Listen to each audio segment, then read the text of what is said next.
in association with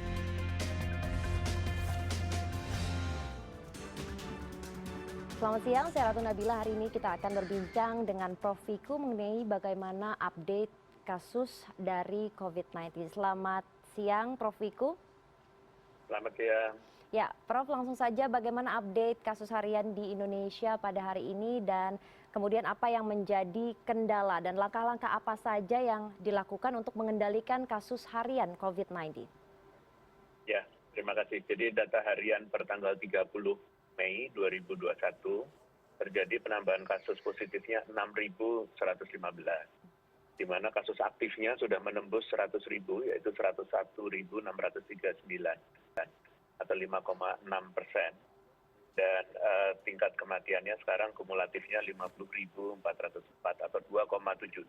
Ini sedikit turun kematiannya, tetapi kasus aktifnya naik.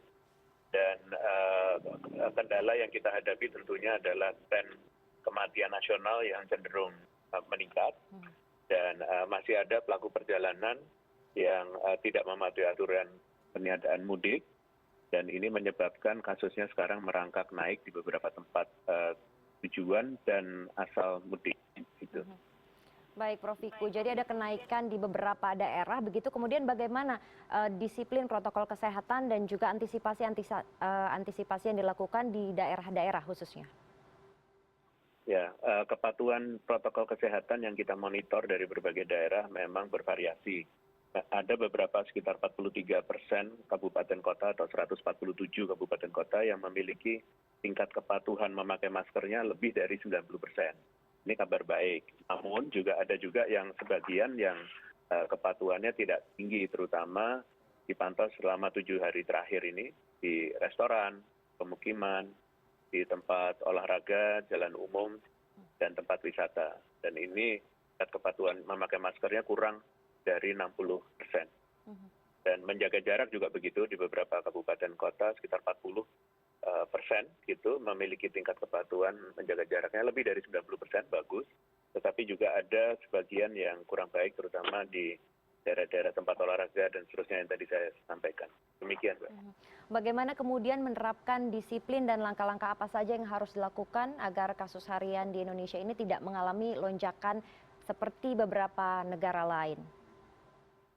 Ya, jadi pengalaman dari selama ini yang ada selalu naik 2-3 minggu setelah adanya libur panjang. Dan ini sudah kita cermati, sekarang ini adalah 2 atau 3 minggu setelah libur panjang. Dan itu bisa berlaku sampai 2-3 minggu juga kenaikannya. Maka untuk mencegah jangan sampai melonjak, kalau naik itu perangkak saja gitu, jangan melonjak.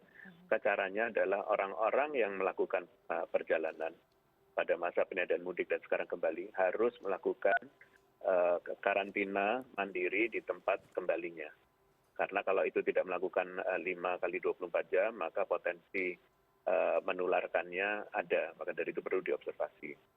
Sebaiknya melakukan karantina mandiri di masing-masing tempatnya, dan diawasi juga, dipastikan juga tempat kerja, memastikan bahwa orang yang kembali dari daerah untuk melakukan karantina mandiri, dan juga kelurahan atau desa tempat mereka tinggal memastikan warganya yang dari perjalanan jauh untuk melakukan karantina. Demikian. Baik, jadi warga yang bepergian begitu harus melakukan karantina mandiri. Sementara itu, Prof, baru saja hari ini hadir vaksin baru. Ini nanti peruntukannya untuk kemana saja, Prof? Ya, tentunya kita akan menyelesaikan schedule dari yang ada. Dan ini nanti mungkin kita sudah mulai mengarah kepada masyarakat umum. Yang sekarang sedang kita lakukan adalah orang yang di atas usia 50 tahun. Jadi kita bertahap, kita memastikan ketersediaan vaksinnya sedia dengan baik, sehingga program vaksinasi bisa berjalan dengan baik. Demikian. Baik. Selanjutnya bagaimana kemudian pelaksanaan PPKM Mikro? Apakah kemudian sudah membantu upaya pemerintah untuk menurunkan kasus?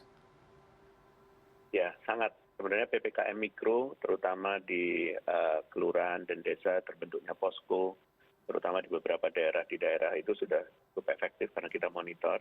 Meskipun ada beberapa di tempat kota besar yang belum efektif, dan kita ingin memastikan bahwa seluruh posko yang ada di PPKM Mikro itu betul-betul berjalan dan dilaksanakan betul. Jadi ada dan berfungsi dengan baik.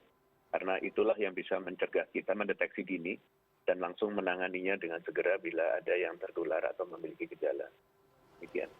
Baik, terima kasih Prof. Wiku atas waktunya dan itulah tadi dialog kita bersama dengan juru bicara Satgas Penanganan COVID-19, Prof. Wiku Adhisa Smito.